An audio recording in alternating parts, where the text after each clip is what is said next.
Oh, there's a juicy strawberry. Oh, that looks so good. Oh, I might have to eat that one. Yeah, maybe. Oh, I hope you like strawberries, because that looks like a lovely strawberry. As it does. And I do like to eat my strawberries straight out of the garden, that I do. It's probably why we've got, well, not many left. Yeah. But why am I talking about strawberries and eating them in front of you? Oh my God, that tastes so flipping good. Not like those old anemic things you get in the supermarkets. Probably grown from last year, baby. No, they'd be rotten by now, wouldn't they? But I want to talk about strawberries, yeah. And Brexit, actually. Funny that, eh? Well, I do like to talk about Brexit, don't I? Yeah. Oh, yeah. That's like one of them super sweet, sour sweets sort of things, you know. Oh, God, that tastes so good. That was yummy. Might have to go get another one. Yeah, anyway, strawberries. Now, I don't know about you, when I was growing up, yeah, I'm a big boy now. Yeah, big boy now. As you probably say. Yeah, let's say that. Yeah, anyway, as I was growing up, I can remember during the strawberry season, with my mum and what have you, and it used to be a bit of a family occasion, we'd go strawberry picking down at Rackheath in Norfolk. And, you know, there was a roundabout near the Solent Hill pub. And if I was heading into Norwich, on the right of the roundabout, they were all strawberry fields. And, you know, seasonal strawberries, what have you, and you go there and do strawberry picking, and a few pennies, yeah, for every punnet that you pick. Bit of fun, what have you. And then we used to what happens then, and the following day, Mum would use that money to take us all out to the beach. Yeah. So we all go out and pick strawberries, like on a Saturday, what have you, maybe even on a Sunday morning, and then, yeah, we'd spend that money at Great Yarmouth or somewhere like that. Bit of a sort of family occasion, you know. Sometimes it was our relatives and that used to come as well, my cousins and what have you used to come. It was a bit of fun. Unfortunately, that's no longer there. That strawberry field, or where you used to farm there, that's gone. Got houses built on it now. It's all changed. On both sides of the road in that area. But it's happening all over the country. And since Brexit, oh my God. Strawberry growers are shutting up shop. Just like the turnip king, Therese Coffey. He's gone as well now. Yeah. Well. And a Nottinghamshire strawberry grower is stopping production due to, well, a cash crisis. Okay, it's not Brexit then, is it? Of course it isn't. No, actually it is. And that's exactly what Suzanna Starkey, there she is, Suzanna Starkey, said. Yeah. So she said that the, stop growing soft fruits has been emotional. But she's got no choice. And she sold all her gear. Yeah, it's all gone. Guess where to? Romania. Well, this article was actually in the BBC. Oh, we love the BBC, don't we? No, not really. But anyway. Starkey's Fruit, now near Southwell in Nottinghamshire, said it has recently lost traditional sources of seasonal workers. Why is that? Because of Brexit. And I know what you're going to say. Oh, what about mechanisation? Oh, just like, Doffcat Forlock and all that. Jacob Rees-Mogg with his digital scanners on the lorries to deal with the Northern Ireland protocol. How'd that pan out for you, Jacob? Not very well. No. So, she's lost traditional sources of seasonal workers. And that's because of Brexit. Even though it's on the shortage occupation list, soft fruit pickers and what have you, the problem is that they cost more money. The visas, they're not free, you know. No. Is that a Brexit benefit? Only for the people who are actually imposing the costs or those who facilitate the new services. Yes, I know what you say. Oh, you lose one job and you gain another, but we still need food. That doesn't help that, no. We can import more. Yeah, soft fruit import. Oh, I wonder what they do to that to allow you to import it on long distances. Oh, I wonder. Oh, irradiate it maybe. Every single foodstuff pretty much in the United Kingdom is all coming out the woodwork. It is. Well, the worms should be, or the maggots at least. Well, the fact of the matter is that they do all sorts of strange and wonderful things to the fruit and the vegetables to make them last the considerable journeys they have to take. Oh, yes, we've got a trade deal now with the TCPP. Yeah. Yeah. Okay. If you stick fresh meat in the hold of a ship for weeks on end, it'll be rotten by the time you get it. So it's got to be part frozen. So it's not fresh. No. It is in the frozen meat. Okay. Where we were getting fresh meat. Doesn't sound like a Brexit benefit either. Well, this poor lass has had to sell everything up, shut up shop. Hectares and hectares of greenhouses were full of strawberry plants. What's happened to all them? They've probably just been turned into the soil. Well, it's most likely going to be turned. Well, might be an apple orchard, but it's not as though we haven't got enough flipping apples. We want variety. That's what people crave. They want their strawberries. What about Wimbledon? Oh, don't get me onto dairy produce as well for the cream. Oh dear, you have to start making your own. Yeah, maybe. Well, don't do that. No. So for decades, Starkey's fruit has grown blackberries, raspberries and strawberries. I grow blackberries, yeah. And I grow raspberries. In fact, there's raspberries behind you. They're not ready yet. No, there's some over there. Yeah, but gone a bit wild, those ones, yeah. But they're raspberries nevertheless. Yeah, we've been having a bit of a change around. We've been shifting stuff about, we have. Yeah, that's what we've been doing. We're trying to. So in recent years, it was growing around 800 tonnes of strawberry, soft fruit, what have you, in polytunnels.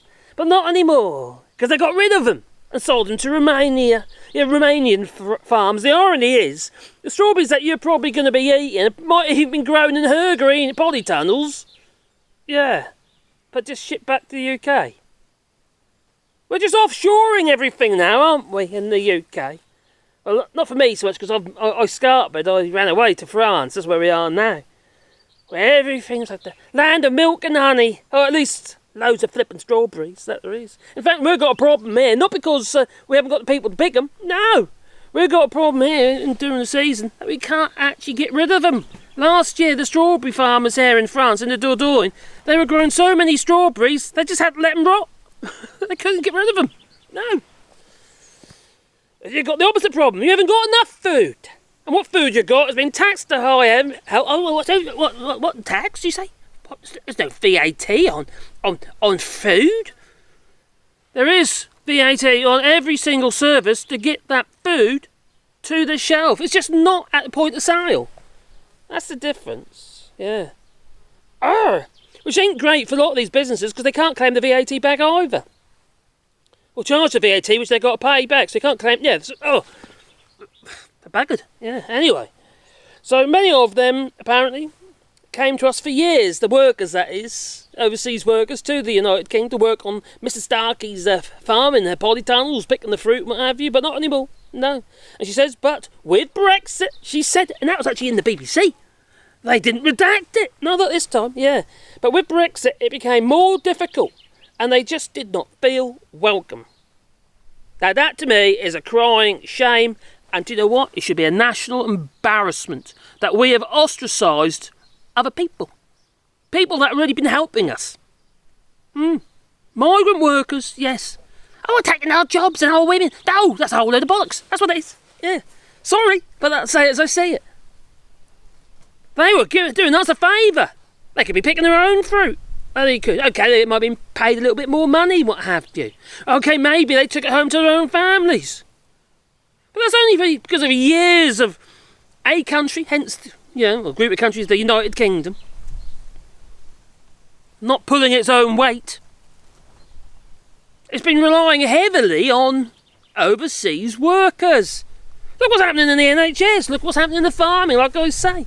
Some farms, they got the money. So they've invested it in, experimental systems to pick fruit. Because it's not straightforward, you see, picking things like, soft fruits. No. You need a brain. Just picking fruit? Yes, you do. It is a skill, it's a knowledge, it's an ability. You tell gardeners what have you, you're thick, you don't know nothing, you're not skilled, are you? you go and work an hour in my garden, and I'll tell you what skilled is. Yeah, and also physical. Right, yeah. You don't grow stuff just by sticking stuff in the ground and expecting it to survive. You have to nurture it. Just like your children. Is that not skilled either? Childcare? Of course it's flipping skilled work. Oh, it makes me so angry, it does.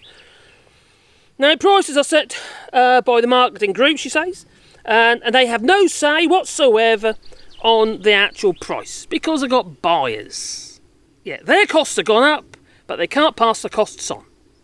Needs to say, she's going out of business. Well, she's going over to apple orchards, so she's going to have to make do with apples and cream instead of strawberries and cream at Wimbledon, maybe. Or import all your strawberries from Romania out of her own greenhouses that she just sold there. Yeah, okay. Well, she says it's been with a heavy heart. I can imagine. If you've been doing something all your life and that's all you know, and all of a sudden it's just been ripped out from under you because a whole load of numpties, yes, you know who you are, put that cross in the wrong box that they did. For what? We've gained nothing. Absolutely nothing. Actually, some people have. The industries that have popped out of the woodwork to facilitate all the bloody red tape. No one's benefited. Individuals, you, who are buying this food, you haven't benefited because your food is going through the roof. Your food inflation is up there. I know the OECD, whatever they call it. Well, the Office of Budget or whatever you call it, I can't remember now. But anyway, OCD, anyway, that thing. Even though they said that, we've upped the outlook for the UK. It's now 0.3% or something. That's not something to aspire to. It just means it's just slightly less worse than it would have been. Even, what's his face? This Chancellor of the Exchequer, Jeremy Hunt. He's speaking a bit dubious about it all. He said, this isn't very good, is it? Inflation is still too high, he says. Maybe it's a good thing, he says, that we have a recession, he says, to be able to, bring down inflation, he says. Well, that don't help you, does it? No. Don't help you at all, because it's all going through the roof. Everything's going through the roof. If it isn't because of inflation, it's because of costs of production, and they ain't going to come down. They are going to become more expensive when the new import checks happen later this year. Well, starting next October, then, the major blow will be in January next year. This is going to be, it's a disaster already. It's going to be a bigger disaster. A whirlwind. That perfect storm, you could say. Of problem layered on top of problem. Pushing costs even higher. Pretty much every other country in the world, including Russia, has more growth prospects than the UK. Talk about shooting ourselves in the foot, or not in the blooming head. Besides, I like strawberries. That's why I grow my own. Can't be bad. What say you? Do you like strawberries? Leave it in the comments down below. Also, can you remember picking fruit? Doing the old pick your own, what have you, but also maybe earn a few pennies. Because I do. And it used to be a family outing, like I said. Oh. Well, I suppose I better go and do some work in the garden, you know. I've got weeds popping up everywhere and everything's looking a flippin' mess. That it is. Oh well. Oh dear. Anyway, please boot the old like button. And maybe subscribe. And maybe that little bell icon, because then you get a notification every time I upload another video. And I hope you'll be excited about that. And if you didn't know already, we're doing a rewilding here in France. We're replanting trees on this land here in France, yeah. There's a big old field over there that we have. There's 2 hectares of land we're doing. And then on this field here, which will be starting later on this year, maybe later on this year on this field. So I've been managed to get the grass down. You probably see it's all brown now. But through the gates there's the big field. And we're going to be putting trees on there. So if you want to be part of that, there's a GoFundMe link down below where you can buy a tree, basically. Yeah. And I'll plant a tree on your behalf, but also, as a woodwork, I will make a sign to go with the tree with your name on, or maybe in memory of a loved one. And have you seen my peaches? I'll tell you, they're very peachy they are. Oh, there's so many peaches on this tree. Can you see all them? Oh, there's loads of peaches. Okay, how many peaches is on this tree?